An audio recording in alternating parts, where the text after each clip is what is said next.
Gopal, young directors like Bobby, Vasist, like na Nirmatalu, Allu Arvind garu, Ashwini Dutt garu, K.S. Ramarao, Shyam Prasad Reddy, Gemini Kiran, Tammaredi Bharadwaj garu, like young producer Vicky, and Patrike Mitrulaku, అలాగే నా blood brothers blood sisters నా హృదయపూర్వక నమస్కారం.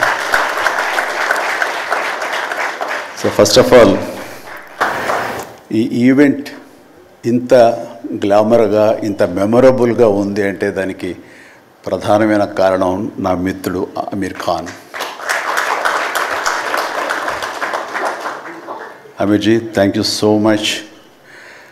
And with a small message and a phone call, you made it, and your presence made this moment as a memorable moment. Really, thank you so much, and I never forget this gesture from your side. And about Guinness Book of World Records, then ఊహించండి, I never expected, never dreamt about Guinness Book of World Record, because Guinness Bookకి మనకి ఏంటి సంబంధం అనే ఒక ఆలోచన ఏమైనా ఉంటుంది కదా సహజంగా. అలాగే నాకు అలాంటి ఆలోచన ఏమి లేదు. అలాంటిది నేను ఎదురు చూడనటువంటి ఒక గొప్ప ఆనర్ ఈ రోజున నా జీవితంలో నా ఈ సినీ ప్రస్థానం సంబంధించి తారసపడినందుకు ఆ భగవంతుడికి, దానికి కారణభూతులైన మా దర్శక నిర్మాతలకు, నా అభిమానులకు ఎప్పుడు నేను రుణపడి ఉంటాను. Thank you so much.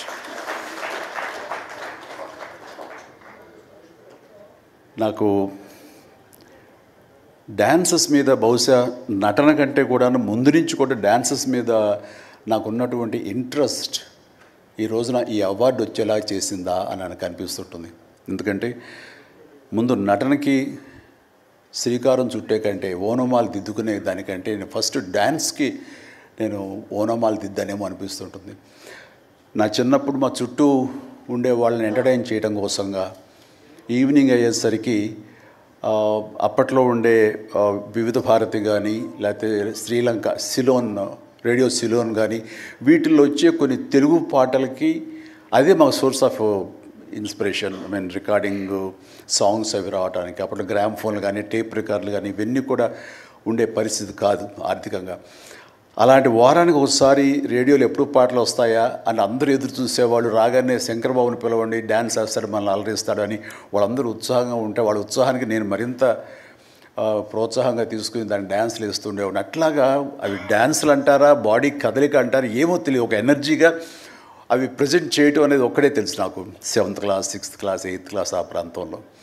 ఆ తర్వాత ఎన్సీసీలో చేరిన తర్వాత ఈవినింగ్ క్యాంప్ ఫైర్ టైంలో అందరూ ఎర్లీగా భోజనాలు కానిచ్చిన తర్వాత తిన్న 70 ప్లేట్లు మన అల్యూమినియం ప్లేట్స్, వాటిని తిరగేసి దరువులుగా డప్పులుగా వాయించుకుంటూ అప్పుడు కూడా డ్యాన్స్ వేస్తూ అందరిని ఎంటర్టైన్ చేస్తూ ఉండేవాడిని. ఆ రకంగా డ్యాన్స్ అనేది నాకు ఇష్టమైనటువంటి ఒక నా అంతర్భాగం అయిపోయింది.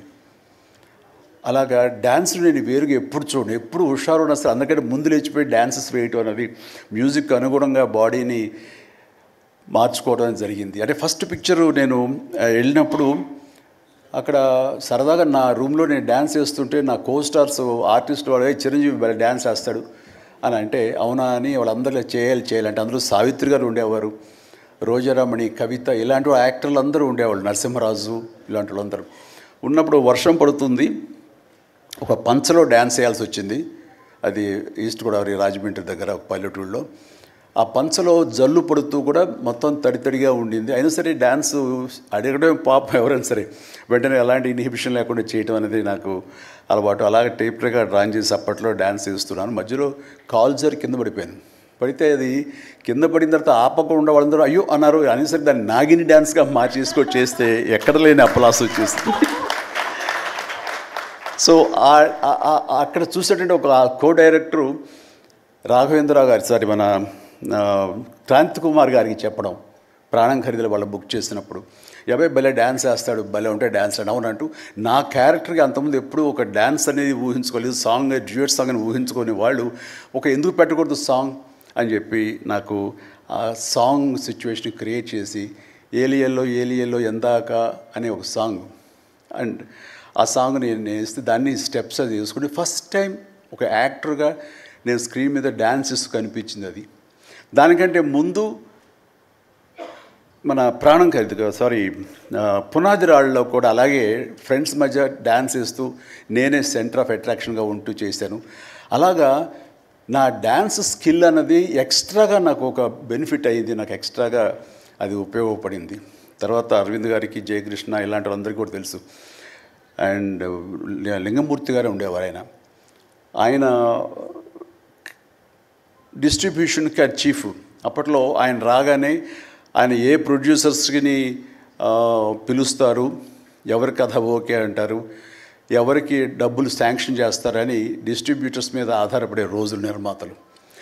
అలాంటి సమయంలో నాకంటే సీనియర్ హీరోస్, పెద్ద హీరోస్ ఎవరితోటో కథలు అనుకుంటుండగా, చిరంజీవి అని అతను కొత్తగా వస్తాడుగా, అతనితో పెట్టి చేస్తే మీకు ఇంత డబ్బుగా ఇస్తాను, లేదంటే మామూలు అయితే కనుక దాన్ని లిమిటెడ్గా ఇంతే ఇస్తాను అనేసరికి డబ్బు ఎక్కువ ఇస్తానంటున్నారు అంటూ ఆయన లింగమూర్తి గారు నన్ను రికమెండ్ చేసేసరికి నా వైపే అందరూ కలిసి ఇతనే పెట్టుకుందాం అనేవాళ్ళు. అతను ఏంటంటే ప్రజానాడి, ఆడియన్స్ ఏమనుకుంటున్నారు, ఆడియన్స్ ఇతను సాంగ్స్ కోసంగా పదే సినిమాలకు వస్తున్నారు, ఇలాంటి వాడితో సినిమాలు తీస్తే మనకి 4 డబ్బులు వస్తాయి కదా, కమర్షియల్గా వైబుల్గా ఉంటుందని ఉద్దేశంతో ఆయన ఆ రకంగా అప్పట్లో నా ప్రొడ్యూసర్తో అనడం, అండ్ వాళ్ళు కూడా నన్ను ఆప్ చేయటం నాకు ఆ రకంగా డ్యాన్సెస్ అనేది ఒక ఎడ్జిని తీసుకొచ్చింది. ఆ తర్వాత నా నిర్మాతలు కానీ, నా ప్రొడ్యూసర్స్ కానీ, నా మ్యూజిక్ డైరెక్టర్స్ కానీ, నా కోరియోగ్రాఫర్స్ కానీ వీళ్ళు నా సాంగ్స్ అనేసరికి ప్రత్యేకమైన శ్రద్ధ పెట్టేవాళ్ళు. అంటే మ్యూజిక్ పరంగా కానీ, బీజిఎమ్స్ పరంగా కానీ ఆ సాంగ్స్ అనేవి ఖచ్చితంగా ఉండాలని. దత్తు గారితో నాకు ఎప్పుడు దెబ్బలాటాయి. ఎందుకంటే 6 సాంగ్స్ ఉండాలేమో బాస్ మనకు అనేవారైనా, లేదు 5 చాలండి, 6వ సాంగ్ ఎప్పుడు కథకి గొడవ అడ్డుపడిపోతుందంటే, లేదు బాస్ బాస్ బాస్ బాస్ అది మీరు అనకండి, ఏ హీరో అయితే ఏమో కానీ మీరైతే మొత్తం 6 సాంగ్స్ ఉండాలి బాస్ అని ఆయన అంటాం. సో 6వ సాంగ్ని ఏదో రకంగా ఒప్పించడం. అలాగే అల్లు అరవింద్ గారు లాస్ట్కి వచ్చేసరికి అత్తగేముడు అమ్మాయి 3 సాంగే సిచ్యువేషన్ లేదు అక్కడ. అలాంటి చోట ఒక డబ్బు మీద ఒక సాంగ్ను ఆయన క్రియేట్ చేసుకుని ఆ డైరెక్టర్ గారితో కోదండరామరెడ్డి గారు వీళ్ళందరూ కలిపి అనుకుని అత్తగేముడు అమ్మాయికి మొగుళ్ళు ఒక సాంగ్ను బలవంతంగా పెట్టాడు అక్కడ. ఆ టైంకి అది బలవంతంగా ఉంటుంది, కథ డిస్టర్బెన్స్ ఉంటుంది, కానీ సాంగ్స్ ఒక ఎడ్జి తీసుకుంటాయి. సాంగ్స్కి స్పెషల్ ఆడియన్స్ ఉన్నారు. ఆ ఆడియన్స్ సాంగ్స్ మళ్ళీ రిపీట్ చేసేవాళ్ళు. అప్పట్లో ప్రొజెక్టర్ ఆఫ్ చేసి మళ్ళీ రీప్లే చేసేవాళ్ళు. ఆ రకంగా సాంగ్స్ యొక్క ప్రత్యేకత నా జీవితంలో, నా సినీ కెరీర్లో, నా యొక్క విజయ పరంపరలో అది ఒక అంతర్భాగం అయిపోయింది. ఆ రకంగా సాంగ్స్ అనేది ఏదో సరదాగా హాబీగా చిన్నప్పుడు మొదలుపెట్టింది. అది ఈ రోజు వరకు నాకు విపరీతమైన ఫ్యాన్స్ని తీసుకొచ్చి డ్యాన్సెస్ అంటే చిరంజీవి చేయాలి అన్నంత పేరు తీసుకొచ్చి నాకు ఈ రోజు ఇదిగో ఈ Guinness book of world records నాకు తీసుకొచ్చేలాగా చేసింది. సో ఇది నిజంగానే అనూహ్యమైంది. ఏదో నటనకు వస్తుంది అన్నారు, వస్తుంది. అలాగే పర్సనాలిటీకి, మన సీనియారిటీకి అవార్డ్స్ వస్తాయి అనుకున్నా వస్తున్నాయి, అన్నీ అవుతున్నాయి. ఇంక ఎందుకు వస్తాయి, ఏమన్నా వస్తాయి అనుకుంటే కనుక ఈ రూపంలో వచ్చింది. ఈ రకంగా నన్ను వరిస్తుంది అనుకోలే. అది కాకుండా Guinness book of world records అన్నది. So first of all thank you so much mister Richard. You have come all the way to give me this honour in the name of